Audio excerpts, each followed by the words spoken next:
আসসালামু আলাইকুম, সবাই কেমন আছেন? আশা করি আপনারা সবাই ভালো আছেন। তবে আজকে আমি একটা ঘটনা বলবো, সেটা হচ্ছে আমাদের বাড়িতে যে ঘটনাটা ঘটছে সেটা। আমি তখন ক্লাস 8-এ পড়ি। আমাদের বাড়ি ভেঙে যায় নদীতে।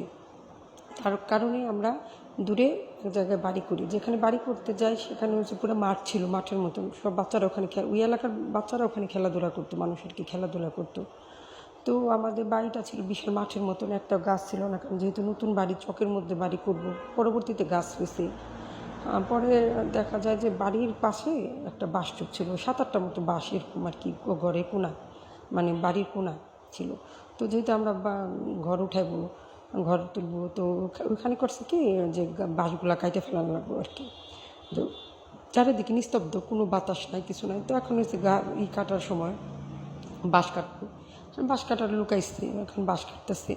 বাঁশ মনে করেন বাঁশ কাটতেছে, আমরা যার যার মতন তার তার ঘরে আর কি বাঁশ কাটতেছে। আশেপাশে কোনো বাতাস নাই, কোনো কিচ্ছু নাই। তো হঠাৎ করে বাঁশ যখন কাটতে গেছে, হঠাৎ করে দমকা হাওয়া, শুধুই বাঁশ ঝাড়ের মধ্যেই, অন্য কোথাও না, আশেপাশে না, আশেপাশে কোনো গাছের একটা পাতাও নড়ে না, পরে ওই বাঁশ ঝাড়ের মধ্যেই। কিন্তু হঠাৎ করে দেখি বাতাসটা ঘুরতে ঘুরতে ঘুরতে ঘুরতে আমাদের পুকুর বাস ছিল, বিশাল বড় আমাদের পুকুর আসতে এখনও আসছে। পুকুর পাড়ে একটা কদম গাছ ছিল, সেই কদম গাছের মাথায় ওখানে যা ঘুরতেছে বাতাসটা, কদম গাছের পাতাগুলো এখন নড়তেছে অনেক জুড়ে জুড়ে। তো এইটা দেখে আপনি যারা নাকি গাছ কাটতে আসছে তারা আমাদের ডাক দিছে সবাই, যে ভাই দেখে যান, আমার আব্বারে আমার কাকারে ডাক দিচ্ছে, ভাই দেখে যান এখানে কেমন কি অবস্থা শুরু হয়েছে। আশেপাশে কোথাও বাতাস নেই, অথচ ওই বাসচুপ থেকে ওই যে কদম গাছটা আছে না, ওই পর্যন্তই শুধু বাতাস আর বাতাস, মানে বাতাসে যাওয়া যায় না। এবং কী করছে কি, আমি নিজে চোখে দেখছি এইটা, বাতাস ঘুরতে ঘুরতে আপনার আছে কদম গাছের ডালে যায় খালি ঘুরতেই আসে, কদম গাছে মাথাটা খালি নড়তেই আসে। তো প্রায় এটা 5 থেকে 6 মিনিট সবাই অবাক হয়ে তাকাই রয়েছি আমরা ওই দিকে, যে কী অবস্থা। পরে আমিও তাকাই রয়েছিলাম, কি দেখি আল্লাহ, আশেপাশে তাকাই, কোথাও কোনো বাতাস নেই। পরে দেখলাম 5 থেকে 6 মিনিটের পরে ওটা নিস্তব্ধ হয়ে গেল, মানে কোনো বাতাস আর রইল না। আর এখানে যারা নাকি বাঁশ গাছ কাটতেছে তারা বাঁশ কেটে ফেলছে। পরে অবাক করা জিনিস, আমরা প্রথম নতুন বাড়ি করতেছি, ওখানে আমাদের তো ভয় লাগার কথা, কারণ কী হইলো হঠাৎ করে, আশেপাশে কোথাও বাতাস নাই।